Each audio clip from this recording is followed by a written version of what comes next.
Hello student, स्वागत है आपका पीसीएम स्टार क्लासेज पर। आज के वीडियो में हम आपको डी ब्लॉक तत्व या संक्रमण तत्वों के बारे में समझाएंगे, जो कि बहुत ही महत्वपूर्ण प्रश्न है ये। और ये प्रश्न क्लास 12th में बोर्ड एग्जाम में अक्सर पूछा जाता है। रसायन विज्ञान में डी ब्लॉक तत्वों से आप क्या समझते हैं, इनकी विशेषताएं लिखो। या संक्रमण तत्वों से आप क्या समझते हैं, संक्रमण तत्व क्या हैं, इनकी विशेषताएं बताइए। ओके।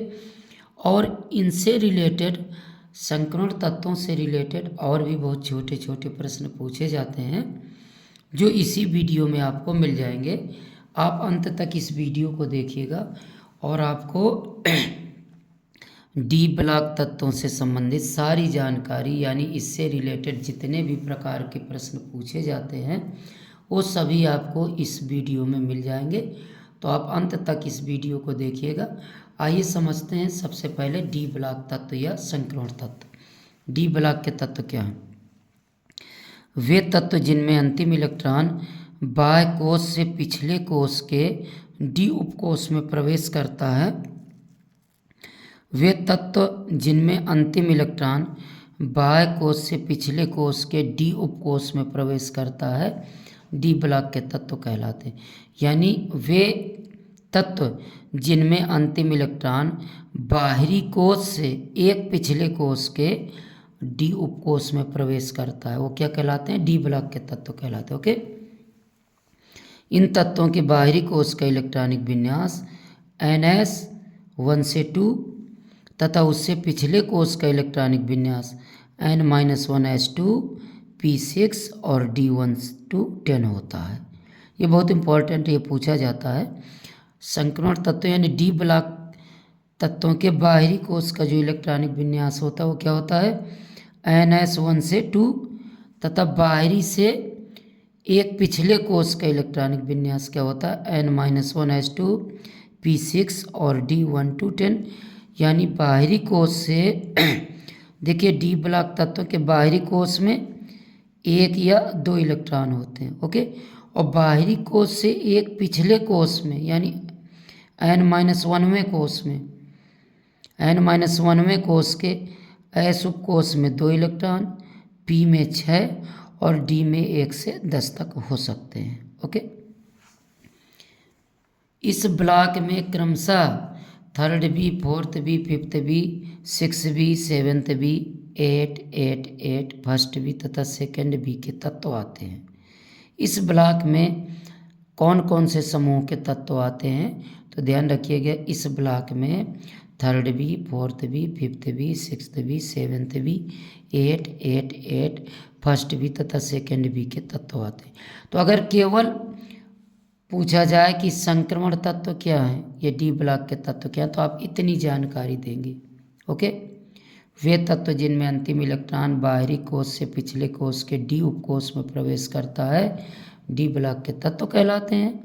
और इन तत्वों के बाहरी कोश का इलेक्ट्रॉनिक विन्यास NS1 से 2 तथा उससे पिछले कोश का इलेक्ट्रॉनिक विन्यास N-1S2 P6 और D1 to 10 होता है। ओके।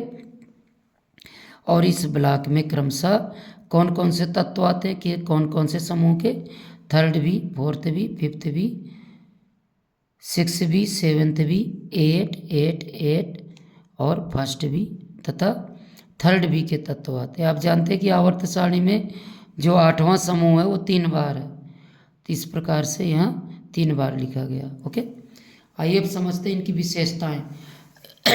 संक्रमण तत्वों की क्या विशेषताएं हैं? पहला है इलेक्ट्रॉनिक विन्यास।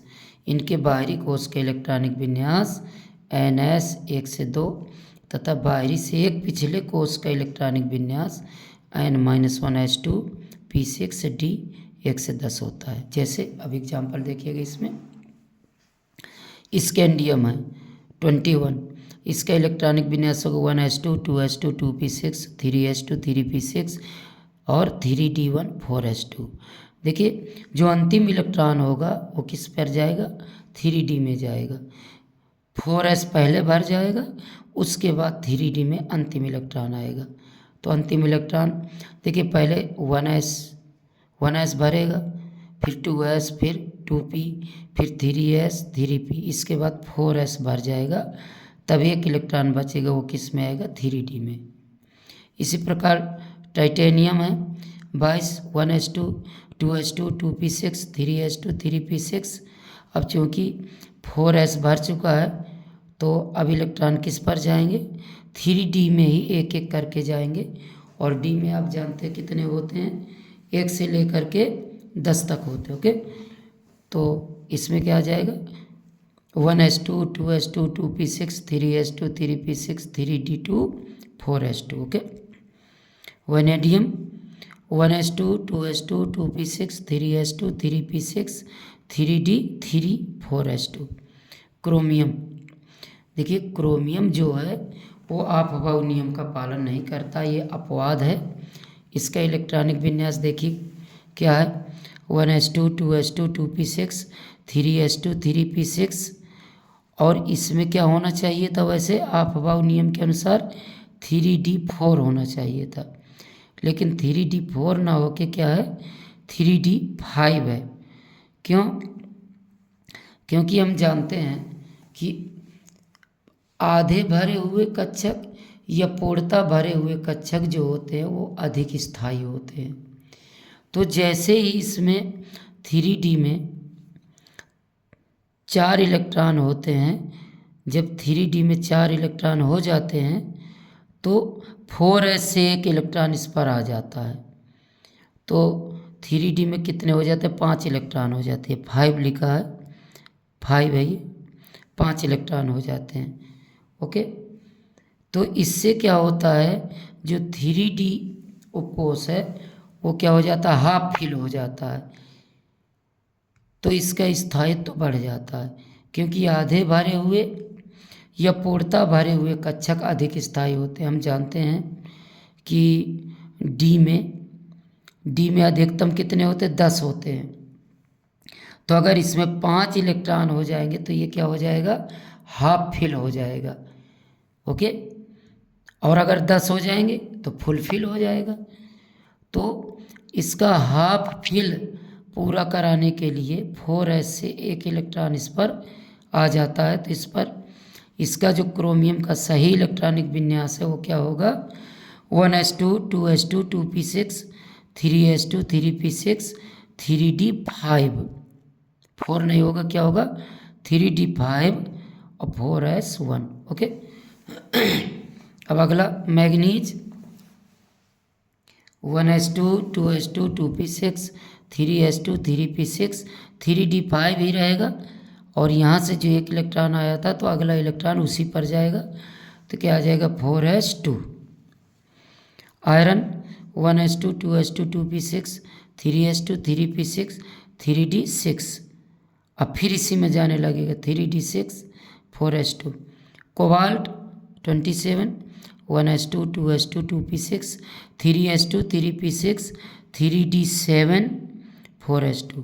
Nickel 28 1s2 2s2 2p6 3s2 3p6 3d8 4s2। अब आ गया कापर भी अपवाद है, वो भी अपवाद नियम का पालन नहीं करता है। 29 होता है इसका 1s2 2s2 2p6 3s2 3p6 3d10 4s1। जब इसमें 3d में, वैसे तो यहाँ 8 है तो इसमें कितना होना चाहिए 3d9 होना चाहिए, लेकिन जब इसमें 9 इलेक्ट्रॉन हो जाते हैं 3d में तो इसका फुल फिल पूरा कराने के लिए 4s से एक इलेक्ट्रॉन इस पर आ जाता है, तो इसका स्थायित्व तो बढ़ जाता है। ओके, तो इसका इलेक्ट्रॉनिक विन्यास क्या है, 1s2 2s2 2p6 3s2 3p6 और 3d10, क्या है 3d10। ओके, और 4s1। फिर जिंक है 30 1s2 2s2 2p6 3s2 3p6 3d10 4s2। यहाँ एक इलेक्ट्रॉन की कमी हुई थी तो वो इलेक्ट्रॉन अगला इसी पे आ जाता है। तो इस प्रकार से ये संक्रमण तत्वों का क्या है, इलेक्ट्रॉनिक विन्यास है। तो इसमें से क्रोमियम और कापर बहुत ही महत्वपूर्ण है और ये अक्सर पूछा जाता है, ध्यान रखिएगा। आइए अब इसकी दूसरी विशेषता क्या है, चुंबकीय लक्षण। ये तत्व अधिकतर अनुचुंबकीय होते हैं क्योंकि इनमें N-1d उपकोष में प्रायः अयुग्मित इलेक्ट्रॉन होते हैं। देखिए, जो डी ब्लॉक के तत्व होते हैं अधिकतर क्या होते हैं, अनुचुंबकीय होते हैं, और जिसका कारण इनके N-1d उपकोष में अयुग्मित इलेक्ट्रॉनों का पाया जाना है। तो ये प्रश्न पूछा जाता है कि संक्रमण तत्व जो होते हैं वो अनुचुंबकीय लक्षण क्यों प्रदर्शित करते हैं। तो इसका उत्तर क्या है, इनके N-1d उपकोष में अयुग्मित इलेक्ट्रॉन पाए जाते हैं। क्या पाए जाते हैं, अयुग्मित इलेक्ट्रॉन पाए जाते हैं, इसलिए ये चुंबकीय गुण या अनुचुंबकीय गुण प्रदर्शित करते हैं। तो ध्यान रखिएगा, अगर ये प्रश्न आता है कि डी ब्लॉक के तत्व यानी संक्रमण तत्व अनुचुंबकीय लक्षण या चुंबकीय लक्षण क्यों प्रदर्शित करते हैं, तो उसका कारण आप यानी उसका उत्तर क्या लिखेंगे, क्योंकि इन तत्वों के N-1d उपकोष में अयुग्मित इलेक्ट्रॉन पाए जाते हैं, इसलिए ये चुंबकीय लक्षण या अनुचुंबकीय गुण प्रदर्शित करते हैं। ओके, नेक्स्ट है रंगीन आयन व यौगिक बनाने की प्रवृत्ति। इन तत्वों के जिन आयनों में N-1d उपकोष में अयुग्मित इलेक्ट्रॉन होते हैं उनके आयन तथा यौगिक रंगीन होते हैं। इसका भी उत्तर सेम है। अगर प्रश्न आता है कि डी ब्लॉक के तत्व रंगीन आयन या रंगीन यौगिक क्यों बनाते हैं, तो आप इसका उत्तर लिखेंगे क्योंकि इन तत्वों के N-1d उपकोष में अयुग्मित इलेक्ट्रॉन पाए जाते हैं, इसीलिए ये रंगीन आयन या रंगीन यौगिक बनाते हैं। ओके, एग्जाम्पल है जैसे क्यूप्रिक आयन के देखिए 3d उपकोष में 9 इलेक्ट्रॉन होते हैं, यानी एक इलेक्ट्रॉन क्या होगा, अयुग्मित होगा। तो इसलिए क्यूप्रिक आयन कॉपर के जो यौगिक होंगे वो क्या होंगे, कलरफुल होंगे यानी रंगीन होंगे।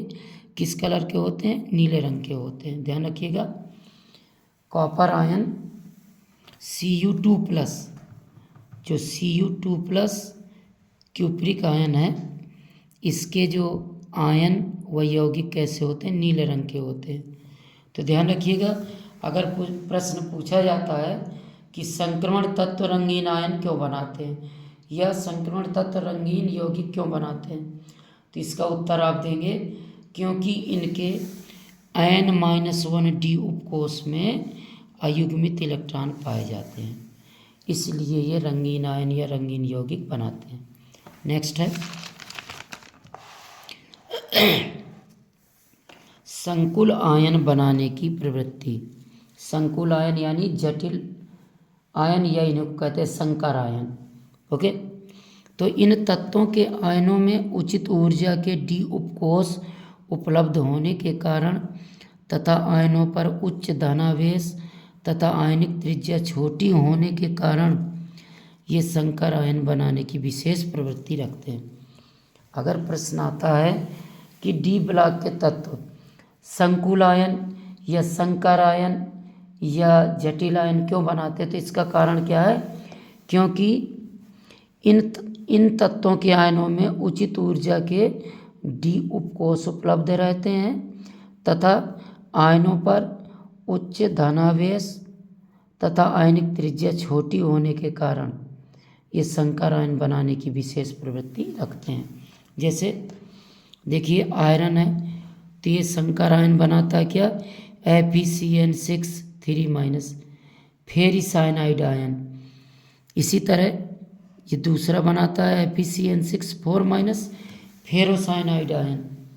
ओके, तो डी ब्लॉक के तत्व हैं जो संक्रमण तत्व हैं वो संकुल आयन यानी जटिल आयन या इन्हीं को क्या कहते हैं, संकर आयन क्यों बनाते हैं, क्योंकि इनमें उचित ऊर्जा के डी उपकोष उपस्थित होते हैं तथा आयनों पर उच्च धनावेश होता है। ये जो आयन होते हैं, संक्रमण तत्वों के जो आयन होते हैं, इन पर क्या होता है, उच्च धनावेश होता है। जैसे Fe है तो Fe में क्या होगा, Fe प्लस Fe2+ होता है और Fe3+ होता है। ओके, इसी तरह जैसे कॉपर है तो Cu+ Cu2+ यानी Q+ और क्यूप्रिक। ऐसे यहाँ फेरस, फेरिक, तो और इनकी क्या होती है, आयनिक त्रिज्या छोटी होती है। तो अगर प्रश्न इस प्रकार पूछा जाता है कि संकुल आयन क्यों बनाते हैं डी ब्लॉक के तत्व, या डी ब्लॉक के तत्व जटिल आयन या संकर आयन क्यों बनाते हैं, तो उसका उत्तर आप क्या लिखेंगे, उसका उत्तर आप लिखेंगे क्योंकि इन तत्वों के आयनों में उचित ऊर्जा के डी उपकोष उपलब्ध होते हैं तथा आयनों पर उच्च धनावेश होता है और इनकी आयनिक त्रिज्या छोटी होने के कारण ये संकर आयन बनाने की प्रवृत्ति रखते हैं। ओके, नेक्स्ट है धात्विक लक्षण। पांचवा पॉइंट है धात्विक लक्षण। इनके बाहरी कोश में 1 या 2 इलेक्ट्रॉन उपस्थित होने के कारण ये तत्व धात्विक गुण प्रदर्शित करते हैं, अर्थात ये सभी तत्व धातु हैं। देखिए, संक्रमण तत्वों के बाहरी कोश में 1 या 2 इलेक्ट्रॉन होते हैं जिन्हें आसानी से त्याग करके ये धनायन बना लेते हैं, इसलिए क्या होते हैं, सभी धातु तत्व हैं। धातुओं की क्या विशेषताएं होती हैं कि धातुएं अपने बाहरी कोश से इलेक्ट्रॉन त्याग करके धनायन बनाती हैं। तो अब चूंकि संक्रमण तत्व हैं जो, तो इनके बाहरी कोश में 1 या 2 इलेक्ट्रॉन उपस्थित होते हैं, इसलिए बड़ी ही आसानी से बाहरी कोश से 1 या 2 इलेक्ट्रॉन त्याग करके धनायन बना लेते हैं, अर्थात ये धात्विक गुण प्रदर्शित करते हैं। तो ध्यान रखिए कि डी ब्लॉक के यानी जो संक्रमण तत्व हैं वो सभी क्या हैं, धातु तत्व हैं। परमाणुवीय तथा आयनिक त्रिज्याएं। इन तत्वों की परमाणुवीय त्रिज्याएं एस ब्लॉक व पी ब्लॉक के तत्वों के मध्य होती हैं।